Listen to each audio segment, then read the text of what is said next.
Quantic Dream has always been about creating interactive experiences that have emotion at their core. It's about telling the story of characters and giving the player the possibility, through their actions, to change the way the story unfolds. When I write my script, I have an idea of how I want the story to be played. So we try to render David's idea into a game and see with him if it matches what he had in mind.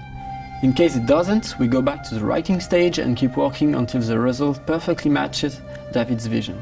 What we try to do in Beyond is really an intuitive and immersive experience.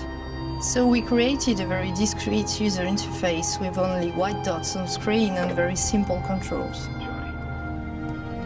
We wanted to revisit the action system and go for something that would be more invisible and more intuitive to the player. We didn't want the interface to be a barrier. We wanted the player to focus on what he's doing on screen and not on how to do it. Ideally, the player will forget that he has a controller in his hand and will just jump into the screen. One of the major revolutions in Beyond is the way Jolly Holmes moves. Depending on the context, depending on your emotional state, you see the character of Jodie moving differently, walking differently, looking around differently. And most importantly, to give the player the feeling he's really in control of the character. He can do almost anything he wants to do.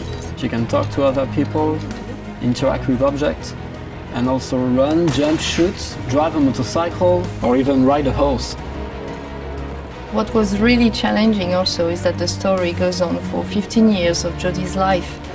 When Jodie's a kid, for instance, you can do different things than when she is a teenager or an adult. Giving this much animation to a character, it's really new. It has never been done to that extent, and it really makes the character come alive like never before. We wanted to have these new mechanics with Aiden. I wanted to give this feeling of flying around and going through matter and through walls. So we started making some research on how ghosts would move or even a fish would swim underwater. We thought that using orbs is an interesting approach. It would give us this physicality that we need to interact with matter. It became really something natural to assign them to the two analog sticks and have to play with them, to focus them, or on the opposite, to split them apart. During the process of this production, we made what we call user tests. You just watch people playing and you see where they succeed, where they fail.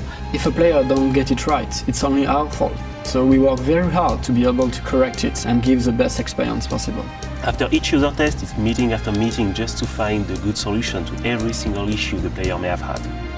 I guess what we're looking for with the gameplay is really to find an interface that will allow you to play live. And we try to get closer and closer of the ideal interface where you don't think anymore, you just do it.